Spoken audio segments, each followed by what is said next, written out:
Okay, I'm Richard Lewis reporting for cajun.org. I'm here with one of the finalists and indeed one of the winners of the Blast 2012. It's everyone's favourite AIM star, Cajun from Copenhagen Wolves. First things first, you're a new team. Were you really expecting to come here at your first event together and win? Yeah, I was actually expected to win because I knew that we had like 3 former Secrets players. I think that we had like some team play before we started this team. We just need to like get Nico and Device into how we want to play, and they did it really well at this event. So I think that I actually expected to win this event. I mean, how much practice did you guys actually get to put in before the event? I mean, I know before there was things going on with you, obviously the leg issue, which I know isn't too much of an issue, but there's been other stuff in other teams, and I know that people have had studies, and Device is just a young guy and all of that. Did you guys manage to find time to practice a lot, or did you really come here kind of just playing as a bit of a mix? We have a lot of like activities in this team. I got a lot of work, and like Device got a lot of like badminton. He plays on a really high level, so he doesn't get that much time to play. I think we like have around 20 hours on Steam, every one of us. But yeah, I think we did what we could, and I still expect us to win because we are a team with 5 good individual players. So yeah, I think that's like our strongness as well. Were you a bit surprised with the games that you had with Epsilon? For example, in the upper bracket final, it looked like they were going to really brush past you quite easily on train. They took a lead, and you needed to win 5 rounds in a row as terrorists to force overtime. I mean, at that point, were you thinking, okay, next map, or did you still believe that you could come back and win that first map? I actually thought that we could win somehow because we all like stayed calm and just like took round after round. Both told actually that he was like he wanted to go to the next map because he thought that we would lose, but because of the experience we have, we know that it's possible to win this game on land because the things are a bit different. So yeah, I still expected to win, that we could win, but yeah.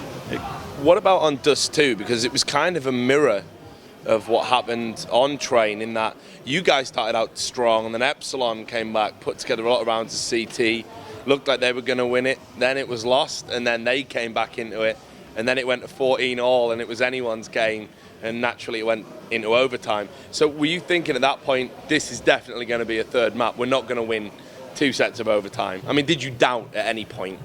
It's so hard to say, man, because I think overtime is so random. I think it was like both teams could have won this map somehow. They're a really good team, and I love them all. They're all my former teammates, so I think it could have gone both ways, definitely in overtime. But like we got the luck this time, and maybe they got the next time. But we'll see. I mean, did you really want to beat them? Because obviously, I know there was a lot of frustration from the guys in CKRAS when you were at HK LAN and things weren't quite working out. You had, I think it was Helsing as a... I think you mean Rylander, right? Yeah, sorry, Rylander, sorry, as a stand-in.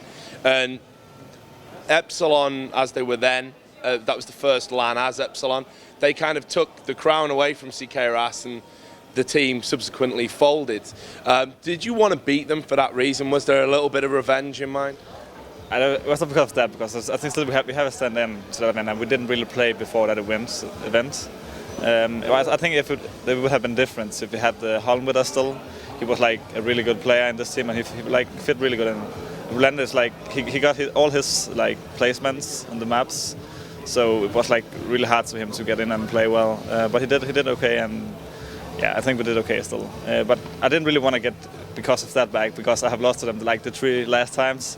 That was more like why I wanted to win it, because I still want to show to myself that yeah, I'm still a good player. Personally, it must be strange for you, because I got to ask you this. You walked away from MTW when I think a lot of players would have just put up with it because there was a salary there, there was the opportunity to go to LANs, there's quite a glamorous thing, and in fact it's a big name organisation.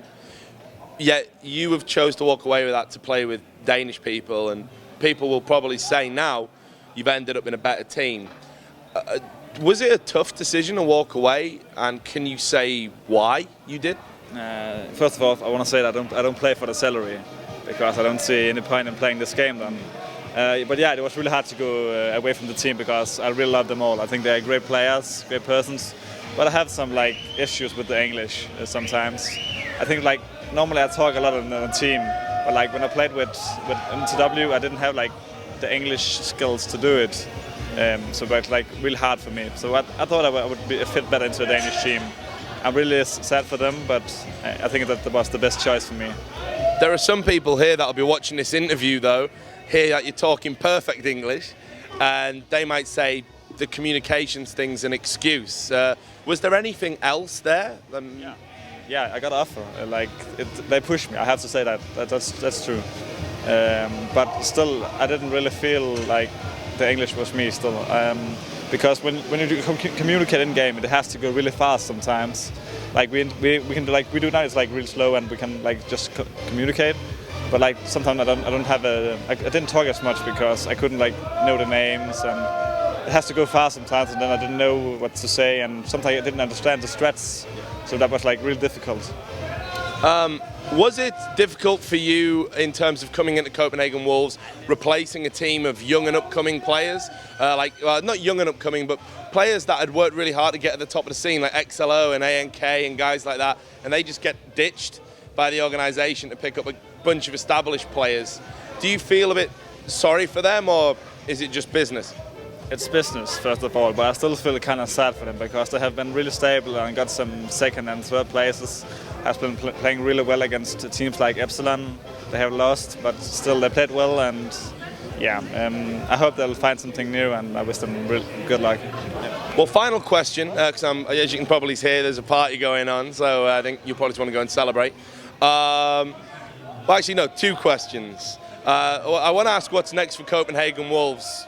First of all, where you guys going to be? Because I think everyone's going to want to see you play against some other top teams.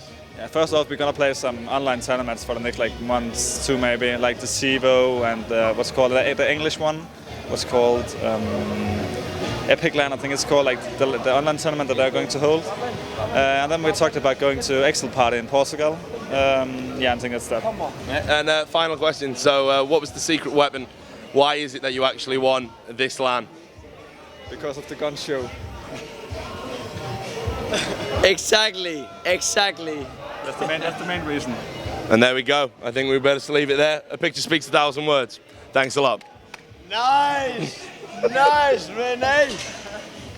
Like a boss.